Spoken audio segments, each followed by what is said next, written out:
Depuis une semaine, nous vivons ici aux États-Unis avec cette saleté, cette politique poubelle, cette boue étalée en public.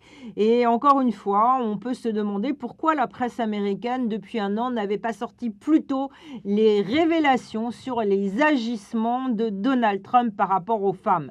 Ce sont maintenant des dizaines de femmes qui auraient été agressées par Donald Trump, qui contactent les journaux américains. Alors le New York Times et le Palm Beach Post ont publié des témoignages accablants contre lui.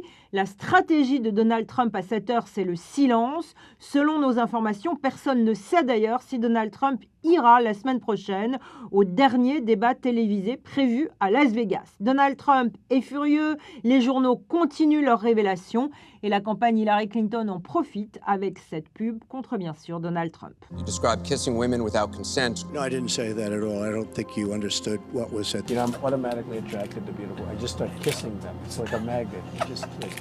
I don't even wait. This was locker room talk.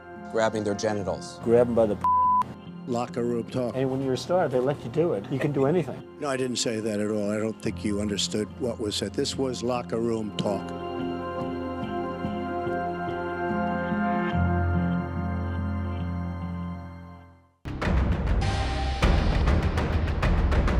Alors voilà, Hillary Clinton, selon de nombreux experts, n'a plus grand-chose à faire pour devenir la 45e présidente des États-Unis. Hillary Clinton fait donc de moins en moins de meetings. Elle ne fait plus aucune interview à la télévision américaine. Elle sourit de plus en plus. Une campagne de sécurité, comme on le dit dans le langage de la communication, et une campagne où parfois il y a quelques surprises, quelques poids lourds pour évidemment essayer d'avoir encore et toujours plus de voix dans des États sensibles. Ce qui m'a frappé, c'est ce qui s'est passé en Floride cette semaine. Hillary Clinton a fait appel dans un meeting à Al Gore, candidat à l'élection présidentielle en 2000 contre Bush. Vous vous souvenez, en Floride, on avait recompté.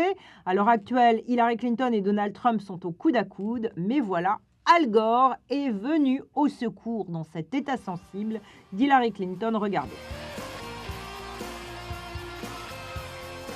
The climate crisis is and must be regarded as a top national priority and a top global priority. Here's my second message. Your vote really, really, really counts a lot. On vit ici une période où nous sommes tous journalistes atterrés, oui, atterrés de ce qui se passe, de la politique tabloïde, de cette politique spectacle.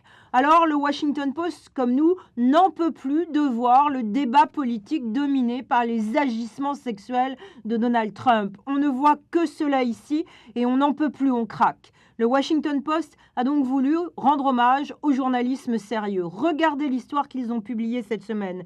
Une enquête formidable sur ce qui se passe au Nigeria, où dans le nord-est du pays, 3 millions de personnes risquent de mourir de faim dans le silence, l'indifférence mondiale. C'est le plus grand désastre humanitaire cette année.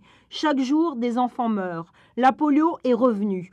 1,5 million de gens ont fui les islamistes intégristes et vivent dans des camps de fortune. Médecins sans frontières dit que c'est un échec total du système. Oui, c'est un échec total du système. C'est un échec de ne pas montrer cela. Et le Washington Post le montre. C'est un exemple de faire cela. Un exemple de journalisme sérieux au service du peuple, pour vous, le peuple.